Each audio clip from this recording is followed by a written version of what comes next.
नमस्कार, मैं गौरव जोशी श्रीमती मोहरी देवी तापड़िया गर्ल्स कॉलेज जसवंतगढ़ के इस यूट्यूब चैनल पर आपका स्वागत करता हूं। हम पढ़ रहे हैं सीमांत एवं अवशोषण लागत विधि। हमने बात की थी कि दोनों विधियों में लाभ ज्ञात करने का तरीका अलग अलग है, लागत ज्ञात करने का तरीका अलग अलग है और दोनों के जो है प्रयोग भी अलग अलग हैं। सीमांत लागत विधि प्रबंध के निर्णयों में प्रयोग की जाती है, जबकि अवशोषण लागत विधि जो है किसी वस्तु की कुल लागत ज्ञात करने के लिए प्रयोग की जाती है। सीमांत लागत विधि में जो है सेल्स में से पहले वेरिएबल खर्चे घटाए जाते हैं, परिवर्तनशील व्यय घटाए जाते हैं, उसके बाद जो राशि ज्ञात होती है उसको कंट्रीब्यूशन कहते हैं और फिर कंट्रीब्यूशन में से फिक्स्ड कॉस्ट घटा दी जाती है तो प्रॉफिट ज्ञात होता है। और जो अवशोषण लागत विधि है इसमें वेरिएबल कॉस्ट और फिक्स्ड कॉस्ट दोनों को मिलाकर जो है कुल लागत ज्ञात की जाती है और फिर कुल लागत को विक्रय में से घटा दिया जाता है तो प्रॉफिट ज्ञात होता है। अवशोषण लागत विधि का नाम अवशोषण इस लागत विधि इसलिए है कि इसमें जो है उत्पादन की प्रत्येक इकाई पर स्थायी व्ययों को आवंटित कर दिया जाता है। स्थायी व्ययों का जो है अवशोषण उत्पादन की मात्रा द्वारा कर लिया जाता है। एक क्वेश्चन करके देखते हैं। 3 नंबर क्वेश्चन है आपकी बुक का। सेल्स दी गई है, ये अलग अलग महीने हैं, 2 माह है, प्रथम माह है और द्वितीय माह है। 2 महीने दिए हुए हैं, ये 2 महीने हैं। सेल्स दी गई है, पहले महीने 60,000 इकाइयाँ और दूसरे महीने की है 1,000 इकाइयाँ।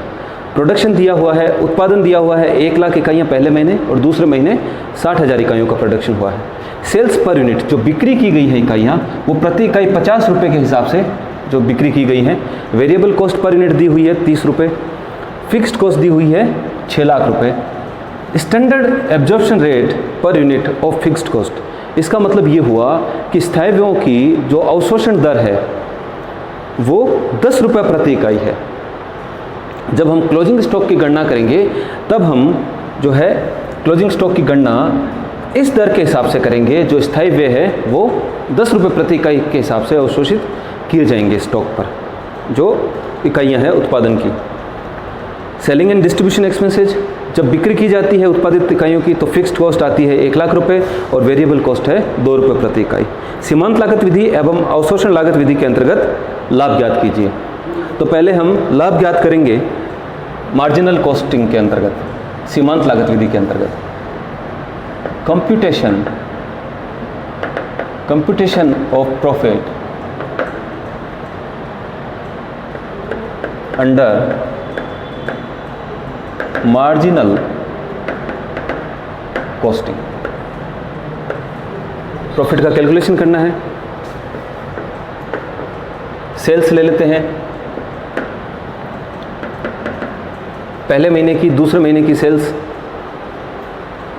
है 60,000 इकाइयाँ और दूसरे महीने है 1 लाख इकाइयाँ। सेल प्राइस है 50 लाख रुपए। तो पहले महीने की सेल्स हो जाएगी 60,000 मल्टीप्लाई बाई 60,000 इंटू 50, 50 रुपये से मल्टीप्लाई कर देंगे 60,000 को तो सेल हो जाएगी 30 लाख रुपए की।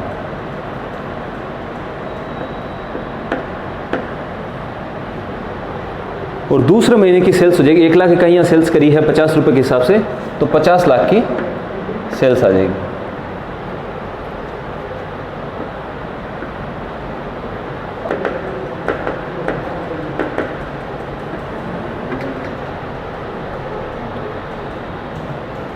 प्रोडक्शन हुआ है 1 लाख इकाइयों का पहले महीने में और जो वेरिएबल कॉस्ट है टोटल 30 और 2 रुपये 32 रुपये की है। तो यहाँ पर वेरिएबल कॉस्ट आ रही है 32 लाख रुपये की।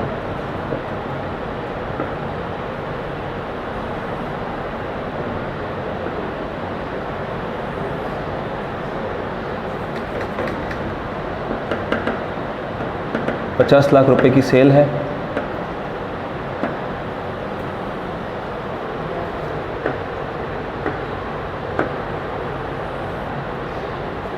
एक लाख इकाइयों का प्रोडक्शन हुआ और 1 लाख इकाइयों में से 60,000 इकाइयाँ बेची गई, यानी कि 40,000 इकाइयों का क्लोजिंग स्टॉक बच गया। तो क्लोजिंग स्टॉक लेस कर देंगे पहले महीने।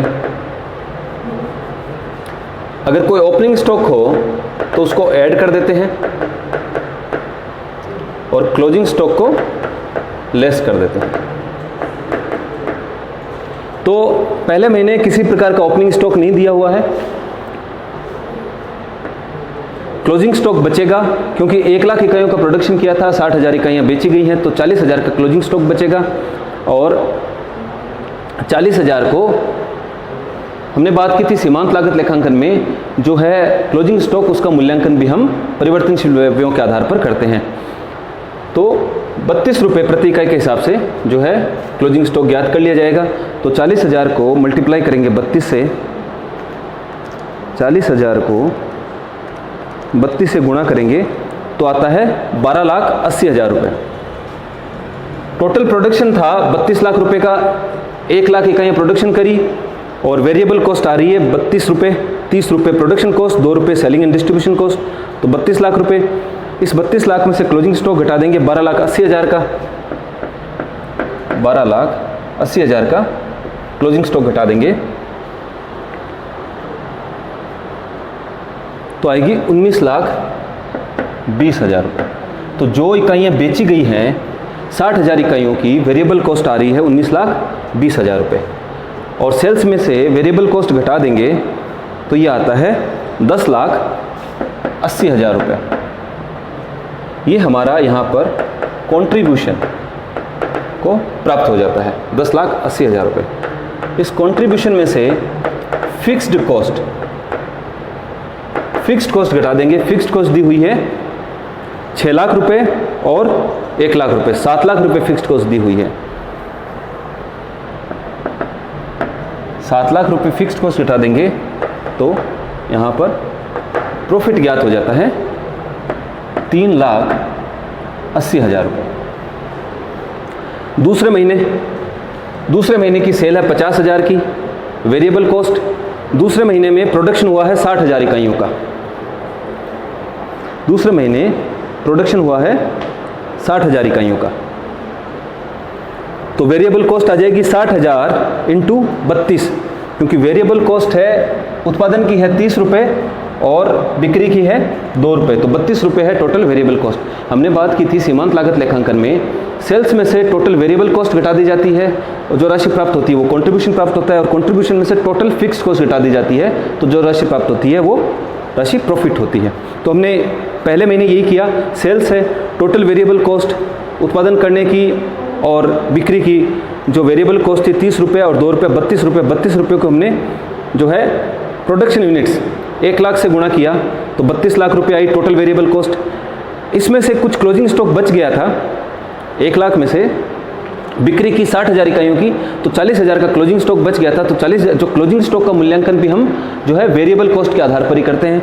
तो 40,000 को हमने मल्टीप्लाई किया 32 रुपये से तो आया 12,80,000 रुपये, और इन दोनों का 32 लाख में से 12,80,000 रुपये घटाए तो 19,20,000 जो है वो आई वेरिएबल कॉस्ट, आई माल बेचने की लागत, माल बेचने की परिवर्तनशील लागत आई, बेचे गए माल की परिवर्तनशील लागत आई 19,20,000 रुपये। 30 लाख में से 19,20,000 माइनस किया तो 10,80,000 रुपये हमको कंट्रीब्यूशन प्राप्त हुआ, और 10,80,000 में से टोटल फिक्स्ड कॉस्ट 6 लाख और 1 लाख 7 लाख रुपये माइनस करें तो 3,80,000 प्रॉफिट आ रहा है। दूसरे महीने में 50 लाख की बिक्री हुई है, 1 लाख इकाइयों का विक्रय हुआ 50 रुपये के हिसाब से, तो 50 लाख की बिक्री हुई है, और वेरिएबल कॉस्ट ऑफ प्रोडक्शन, तो प्रोडक्शन की वेरिएबल कॉस्ट आई, यहाँ प्रोडक्शन हुआ है 60,000 इकाइयों का, और 60,000 को 32 से मल्टीप्लाई कर देंगे, 60,000 को 32 से मल्टीप्लाई करेंगे तो आता है 19,20,000 रुपये। तो टोटल वेरिएबल कॉस्ट है 19,20,000 रुपये। ओपनिंग स्टॉक पिछले महीने का क्लोजिंग स्टॉक इस महीने का ओपनिंग स्टॉक माना जाएगा, तो 12,80,000 का ओपनिंग स्टॉक जोड़ देंगे। तो 60,000 इकाइयों को उत्पादन किया और पिछले महीने की 40,000 इकाइयाँ और यहाँ पे जुड़ गई, तो 1 लाख इकाइयों का विक्रय हो गया। यहाँ पर किसी प्रकार का क्लोजिंग स्टॉक नहीं बच रहा। इन दोनों का टोटल करते हैं, 32 लाख रुपए इन दोनों का टोटल आ रहा है। टोटल वेरिएबल कॉस्ट आ रही है 32 लाख रुपए। 50 लाख में से 32 लाख माइनस किए 18 लाख रुपए हमारा कंट्रीब्यूशन आ रहा है और कंट्रीब्यूशन में से 7 लाख रुपए फिक्स्ड कॉस्ट घटा देंगे तो 11 लाख रुपए जो है प्रॉफिट आ रहा है। तो दोनों महीनों के लिए अगर हम सीमांत लागत लेखांकन विधि से अगर लाभ ज्ञात करें तो पहले महीने के लाभ आ रहे हैं 3,80,000 रुपये और दूसरे महीने के लाभ आते हैं 11 लाख रुपये। अगर क्लोजिंग स्टॉक की गणना की जाए कि क्लोजिंग स्टॉक कितना था, कंप्यूटेशन ऑफ क्लोजिंग स्टॉक, तो क्लोजिंग स्टॉक में पहले महीने और दूसरे महीने ओपनिंग स्टॉक यहाँ पर कुछ नहीं दिया हुआ है। प्रोडक्शन हुआ था पहले महीने 1 लाख यूनिट्स का, तो टोटल हमारे पास 1 लाख इकाइयाँ थी। इसमें से सेल्स माइनस कर देंगे तो 60,000 इकाइयों की सेल्स हुई तो 40,000 इकाइयों का क्लोजिंग स्टॉक बचता है। तो पहले महीने ओपनिंग स्टॉक नील था और क्लोजिंग स्टॉक था 40,000 इकाइयों का। 40,000 को हमने 32 से मल्टीप्लाई किया था तो 12,80,000 आए थे। अब यही क्लोजिंग स्टॉक दूसरे महीने में ओपनिंग स्टॉक बन जाता है और 60,000 इकाइयों का प्रोडक्शन हुआ था, तो टोटल हमारे पास 1 लाख इकाइयाँ थी और जो सेल थी वो भी 1 लाख इकाइयों की थी। तो यहाँ पर क्लोजिंग स्टॉक नहीं रहा, दूसरे महीने क्लोजिंग स्टॉक नहीं बचता। तो इसलिए दूसरे महीने में केवल ओपनिंग स्टॉक लिया है, क्लोजिंग स्टॉक हमने यहाँ पर ज्ञात नहीं कर पाए क्योंकि क्लोजिंग स्टॉक है ही नहीं। तो इस प्रकार से सीमांत लागत लेखांकन के अंदर हमने देखा कि सेल्स में से जो भी वेरिएबल कॉस्ट है, बेचे गए माल की जो बिक्री की है उसमें से बेचे गए माल की परिवर्तनशील लागत घटा दी गई पूरी की पूरी। 32 लाख रुपए उत्पादन की लागत थी, इसमें से क्लोजिंग स्टॉक घटा दिया तो 19,20,000 रुपये बेचे गए माल की परिवर्तनशील लागत थी।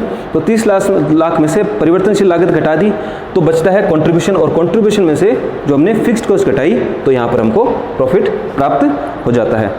एब्जॉर्प्शन कॉस्टिंग के अंतर्गत लाभों की गणना।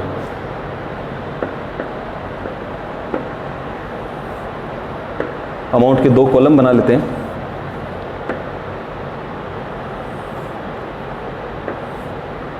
सेल्स पहले महीने की बिक्री है, 60,000 इकाइयाँ बेची है 50 रुपये के हिसाब से, तो 30 लाख की बिक्री।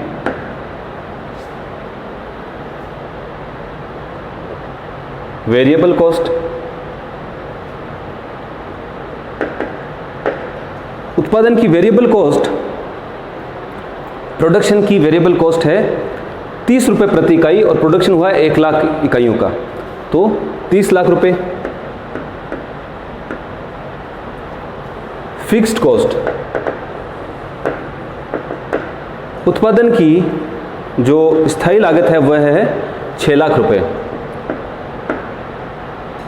एब्जॉर्प्शन कॉस्टिंग में हमने बात की थी कि पहले वेरिएबल कॉस्ट और फिक्स्ड कॉस्ट दोनों का टोटल कर लिया जाता है और फिर टोटल कॉस्ट को सेल्स में से घटाया जाता है।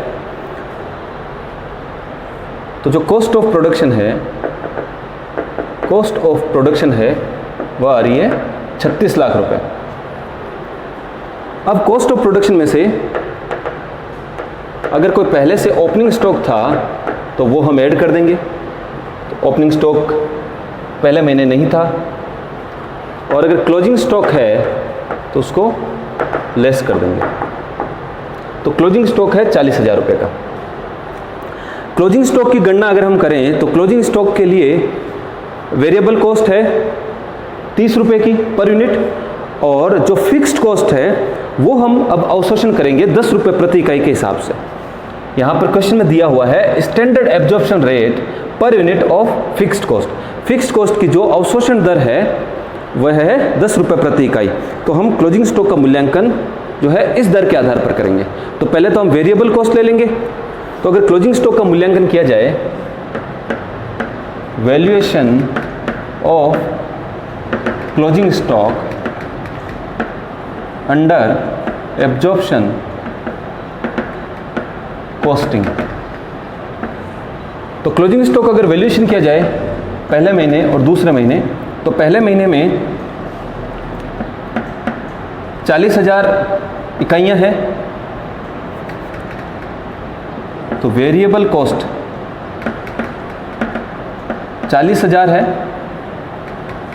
इकाइयाँ, उनको 30 रुपये के हिसाब से तो आएगा 12 लाख रुपए। और फिक्स्ड कॉस्ट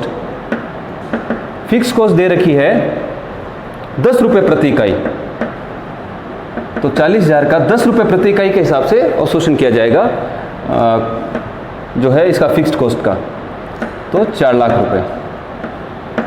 तो क्लोजिंग स्टॉक पहले महीने आ रहा है 16 लाख रुपए का। पहले महीने जो क्लोजिंग स्टॉक बचा है उसका मूल्यांकन आ रहा है 16 लाख रुपए एब्जॉर्प्शन कॉस्टिंग में, तो 16 लाख रुपए माइनस कर देंगे। 16 लाख रुपए जब माइनस करेंगे तो 36 लाख रुपए टोटल माल के उत्पादन की लागत थी, कॉस्ट ऑफ प्रोडक्शन था 30 लाख रुपए वेरिएबल कॉस्ट, 6 लाख रुपए फिक्स्ड कॉस्ट, 36 लाख रुपए टोटल कॉस्ट ऑफ प्रोडक्शन थी।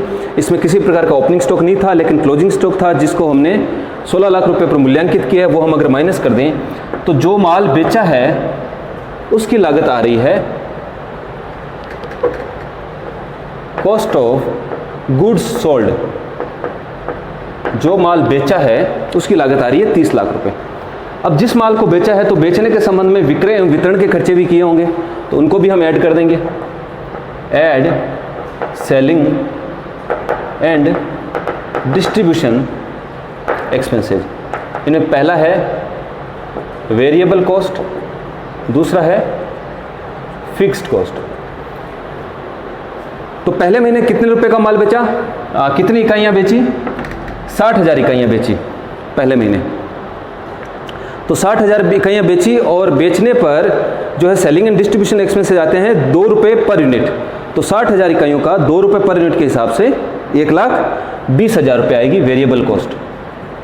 और सेलिंग एंड डिस्ट्रीब्यूशन की फिक्स्ड कॉस्ट दे के रखी है 1 लाख रुपए। 1 लाख रुपए variable cost selling and distribution के 2 रुपये पर यूनिट, और बेची गई इकाइयाँ हैं 60,000, तो 60,000 इंटू 2 को 2 से मल्टीप्लाई करेंगे तो 1,20,000 रुपये। इनका टोटल करते हैं 32 लाख। इनका अगर टोटल किया जाए, सॉरी ये यहाँ पर 20 लाख रुपए आएगा। 36 लाख में से 16,000 माइनस किए 20 लाख रुपए। इनका टोटल करते हैं 22,20,000 रुपये। ये टोटल कॉस्ट है 22,20,000 रुपये, और 30 लाख में से 22,20,000 रुपये माइनस किए तो 7,80,000 रुपये आ रहा है प्रॉफिट। इसी प्रकार दूसरे महीने के लिए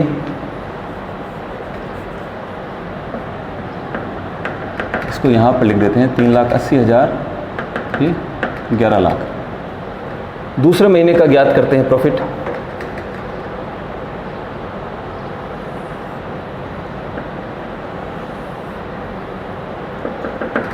सेल्स आ जाएगी 1 लाख इकाइयों की बिक्री की है, 50 रुपये प्रति इकाई विक्रय मूल्य है, तो सेल्स आएगी 50 लाख रुपए।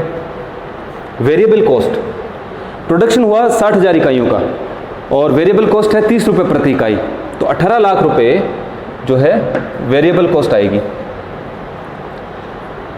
प्रोडक्शन की। 60,000 इकाइयों का प्रोडक्शन हुआ है और प्रति इकाई लागत है 30 रुपये है वेरिएबल कॉस्ट प्रति इकाई, तो 60,000 को 30 से मल्टीप्लाई किया तो 18 लाख रुपए आता है। फिक्स कॉस्ट दी हुई है 6 लाख रुपए, तो टोटल कॉस्ट ऑफ प्रोडक्शन आ रही है 24 लाख रुपए। पिछले महीने का जो क्लोजिंग स्टॉक था वो दूसरे महीने जो है ओपनिंग स्टॉक बन जाएगा।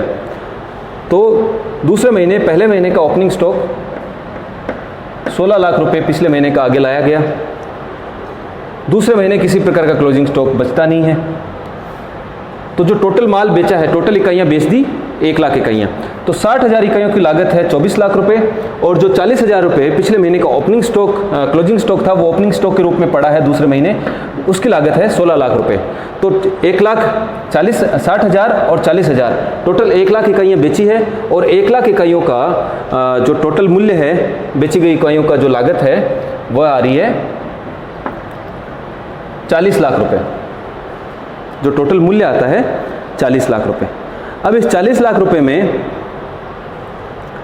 ये तो बेची गई जो इकाइयाँ हैं उनकी लागत आ रही है, और अब जब इन इकाइयों को बेचा गया तो विक्रय एवं वितरण के खर्चे भी हुए, तो वेरिएबल कॉस्ट इकाइयाँ बेची गई हैं 1 लाख और 2 रुपये प्रति इकाई जो है वेरिएबल कॉस्ट आती है, तो 2 लाख रुपये वेरिएबल कॉस्ट आई विक्रय की।